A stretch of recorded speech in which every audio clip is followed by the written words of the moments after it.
கர்த்தராகிய இயேசு கிறிஸ்துவினுடைய ஈடுநேற்ற நாமத்தில் இந்த காணொளி வாயிலாக உங்களை சந்திப்பதில் மிகுந்த நான் மகிழ்ச்சி அடைகிறேன். எனக்கு அருமையான கர்த்தருடைய பிள்ளைகளே, சமீப நாட்களாக கர்த்தர் என்னோடு கூட தேவனுடைய செய்தியை பகிர்ந்து கொள்ளும்படியாக, அவருடைய வருகையை குறித்தான செய்தியை பகிர்ந்து கொள்ளும்படியாக என்னோடு கூட அவர் இடைப்பட்டு கொண்டே இருந்தார். இந்த ஜெபத்திலே வைத்து நான் காத்து கொண்டு இருந்தேன்.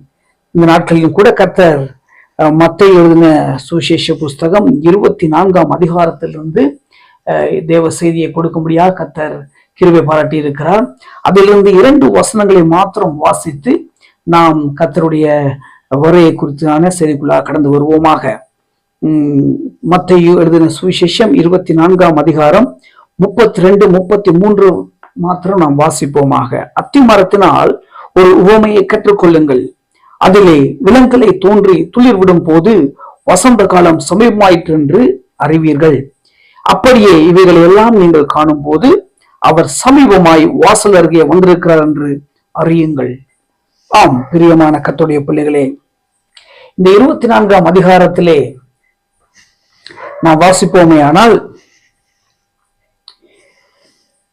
சீஷர்கள் இயேசு கிறிஸ்துவை அழைத்து கொண்டு தேவாலயத்தை சுற்றி காண்பிக்கிறதுக்கு சென்று கொண்டிருக்கிறார்கள். அப்பொழுது அங்கே இயேசு கிறிஸ்துவுடைய தீர்க்க தரிசனம் வெளிப்படுகிறது. அவர்கள் இப்பொழுது பார்க்கிறதான இந்த தேவாலயம் ஒரு கல்லின் மேல் ஒரு கல்லிராதபடி இடிக்கப்பட்டு போகும் என்கிறதான தீர்க்க தரிசனத்தை அவர்கள் கூறின போது அவர்கள் மிகவும் ஆச்சரியப்பட்டு போனார்கள். நம்முடைய முன்னோர்கள் காலகாலமாக இவைகளை பாதுகாத்து கொண்டு வருகிறார்கள் என்று அவர்கள் எண்ணி, இது மிகப்பெரிய ஒரு காரியமா இருக்கிறதே, இவர் முன்கூட்டியே இவைகளை கூறுவான் சொல்லி அவர் ஒலிவ மலை அருகில் அமர்ந்திருந்த போது சீஷர்கள் எல்லாம் அவரை வினவ ஆரம்பித்தார்கள். நீ சொல்லுகிற இந்த தீர்க்க தரிசனம் எப்போது சம்பவிக்கும்? இவைகளை எங்களுக்கு சொல்ல வேண்டும் என்று கேட்டபோது அந்த 24ஆம் அதிகாரம் முழுவதுமாக ஆண்டவர் எதிர்காலத்தில் நடக்கக்கூடியவைகளை அவர் சீஷர்களுக்கு அவர் கூற ஆரம்பித்தார். யுத்தங்களின் செய்திகளையும் காண்பீர்கள். அநேகர் என் நாமத்தை தரித்துக் கொண்டு உங்களை வஞ்சிப்பார்கள். அது மாத்திரமில்லை, நீங்கள் உபத்திரவப்படுவீர்கள். எப்படிப்பட்ட காரியங்களாம் சம்பவிக்கும் இந்த கடைசி காலங்களில் என்பதெல்லாம் அவர் விளக்கமாக சீஷர்களுக்கு அவர் கூறிக்கொண்டு வந்திருக்கும் போது அவர் சொன்ன காரியம், என்னுடைய வருகை சமீபமாய் இருக்கிறது. இந்த முழு உலகத்துக்கும் ஒரு முடிவு வரப்போகிறது. முழு உலகமும் அழிவை காணப்போகிறது. அதற்கு முன்பதாக சுவிசேஷம் அறிவிக்கப்பட வேண்டும். இந்த ராஜ்யத்துடைய சுவிசேஷம் எங்கும் அறிவிக்கப்படும் போது முடிவு வரும் என்று சொல்லி சீஷர்களுக்கு எதிர்காலத்தில் நடக்கக்கூடியவர்கள் அவர் வெளிப்படுத்தி இருந்தார். ஆம், பிரியமான கர்த்தருடைய பிள்ளைகளே, இவைகள் எல்லாம் சம்பவிக்கும் போது இதோ வாசல் அருகே நான் வந்திருக்கிறேன் என்று அறியுங்கள் என்று அவர் கூறுவதை நாம் பார்க்க முடியும். இந்த வேதாகமம் முழுவதும் நாம் பார்ப்போமே ஆனால் ஆண்டவர் அவருடைய ஊழியர்காரர்களை கொண்டு அவருடைய வருகையை குறித்து அவர் ஆணித்தரமாய் பேசியிருக்கிறார். வருகை எவ்வளவு அவசியமாய் இருக்கிறது, அதை நாம் அறிந்து கொள்ள வேண்டும் என்பதை எவ்வளவு அவர் கருத்தாய் அவர் கூறியிருக்கிறதை நாம் வேதாகம் முழுவதும் நாம் பார்க்க முடியும். பிரியமான கர்த்தருடைய பிள்ளைகளே, இன்றைக்கு நாம் சபைகளில் கூடி வருகிறோம், சுவிசேஷ கூட்டங்களில் கூடி வருகிறோம், எல்லா இடங்களிலும் ஜெபிக்கிறோம், நல்லதுதான். ஆயினும் பிரதான நோக்கம் என்ன என்பதை நாம் அறிந்திருக்கிறோமா?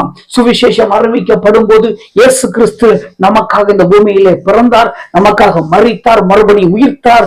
அந்த வாக்கு தத்தங்கள் சத்தியம் அறிந்திருக்கிற நாம் அவருடைய உயிர்த்தெழுதல் எவ்வளவு அங்கே ஆணித்தரமா கூறப்பட்டிருக்கிறதோ, அது எவ்வளவு உண்மையா இருக்கிறதோ, அதே போல் அவருடைய வருகையும் உண்மையா இருக்கிறது என்பதை நாம் அறிந்திருக்கிறோமா?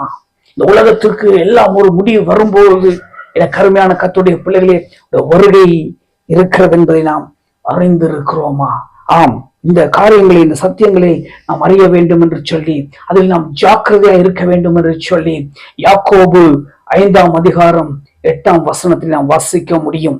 அப்படியானால் திருச்சபை பிள்ளைகளாகிய நாம், கர்த்தருடைய பிள்ளைகளாகிய நாம் எவைகளை அறிந்து கொள்ள வேண்டும்? இந்த நாட்களில் சம்பவித்துக் கொண்டிருக்கிற காரியங்கள் என்னவென்று நாம் அறிந்திருக்கிறோமா? யுத்தங்களின் செய்திகளையும் கேள்விப்படுகிறோம் சொல்கிறது போல் இன்றைக்கு மிகவும் கடிதான காலங்களுக்குள் நாம் வந்திருக்கிறோம். அவருடைய வருகை சமீபமாய் இருக்கிறது என்பதை நாம் அறிந்திருக்கிறோம். நாம் என்ன செய்ய வேண்டும்? பரிசுத்தமாகுதலை தேவ பக்தியோடு நாம் கை கொள்ள வேண்டும். பரிசுத்தமாகுதலை தேவ பக்தியோடு நாம் அதை நிறைவேற்ற வேண்டும். ஆம், கர்த்தருடைய பிள்ளைகளாகிய நாம் ஜாக்கிரதை உள்ளவர்களாய் இருந்து ஒரு வருகைக்கு நாம் ஆயத்தமாக்கப்பட்டிருக்க வேண்டும். அதுதான் அவசியமாயிருக்கிறது. இன்றைக்கு இயேசுவை அறிந்து கொண்டு நாம் பல இடங்களுக்கு, நாம் ஜெப கூட்டங்களுக்கு செல்லலாம், திருச்சபைகளுக்கு செல்லலாம். ஆனா இதெல்லாம் பிரதான நோக்கமே ஒரு வருகைக்கென்று நாம் ஆயத்தமாய் இருக்க வேண்டும். நம்முடைய ஆத்துமா ஆயத்தமாய் இருக்க வேண்டும். இதுதான் இயேசு கிறிஸ்துவும் கூட புத்தி உள்ள கன்னிகைகளையும் புத்தி இல்லாத கன்னிகைகளையும் குறித்து ஒரு உவமையாக நமக்கு வேதத்தில் கூறியிருக்கிறார். பிரியமானவர்களே, நாம் இந்த ஆயத்தத்தோடு கூட, வருகைக்கின்ற ஆயத்தத்தோடு கூட சரியான பரிசுத்தமாகுதல், சரியான நீதியாய் இருந்து இந்த பூமியிலே நாம் ஒரு ஜீவிதம் பண்ண வேண்டும் என்று என்பதை தேவனுடைய சித்தமாய் இருக்கிறது. எல்லாவற்றையும் நாம் கேட்டு அனுபவிக்கிறோம், அற்புதங்களை அனுபவிக்கிறோம். ஒவ்வொரு நாளும் ஆண்டவருடைய கிருபையிலே நாம் பலப்பட்டபடியாக நாம் வாழ்ந்து கொண்டிருக்கிறோம். எல்லாம் சரிதான். பிரியமானவர்களே, வருகைக்கு நம்முடைய ஆத்துமா காத்திருக்கிறதா? கிறிஸ்தவ ஜீவியத்திலே வாழ்ந்து கொண்டிருக்கிற ஒவ்வொரு நொடி பொழுதும் ஆண்டவருடைய வருகை சமயமாய் இருக்கிறதுங்கிறதான ஒரு ஜாக்கிரதையுடைய நாம் வாழும்படியாக நம்முடைய ஆத்துமா காத்திருக்க வேண்டும். இந்த ஆத்துமா ஆயத்தமாக்கப்பட்டு கொண்டே இருக்க வேண்டும். அப்படி நாம் ஆயத்தமாக்கப்பட்டு கொண்டிருப்போம். ஆனால் இந்த உலகத்தினுடைய லௌகீகமான இச்சைகள், பாவங்கள், அக்கிரமங்கள் நம்மை சூழ்ந்து கொள்ளாமல், நம்மை அணுகாமல் ஆத்துமாவை பாதுகாத்து கொண்டிருக்க முடியும். எனக்கு அருமையான கர்த்தருடைய பிள்ளைகளே, இதை நான் சாட்சியாக உங்களுக்கு சொல்ல வேண்டுமே. ஆனால் இந்த சிறு வயதிலே ஆண்டவரை நான் அறிந்து கொண்டேன். அவருடைய பிறப்பை குறித்து, அவருடைய வாழ்க்கையை குறித்து, உயிர்த்தெழுதலை குறித்து அறிந்து கொண்ட நான் அவருடைய வருகையை குறித்து, அவருடைய வெளிப்பாட்டை பெற்றுக் கொள்ளும்படியாய் கர்த்தர் அனுக்கிரகம் பாராட்டினார். அந்நாள் முதல் கொண்டு இந்நாள் வரைக்குமாக ஆத்துமாவுடைய உரை காத்திருக்கும்படி செய்திருக்கிறபடினாலே இந்த ரட்சிப்பை காத்துக்கொள்ள முடிகிறது.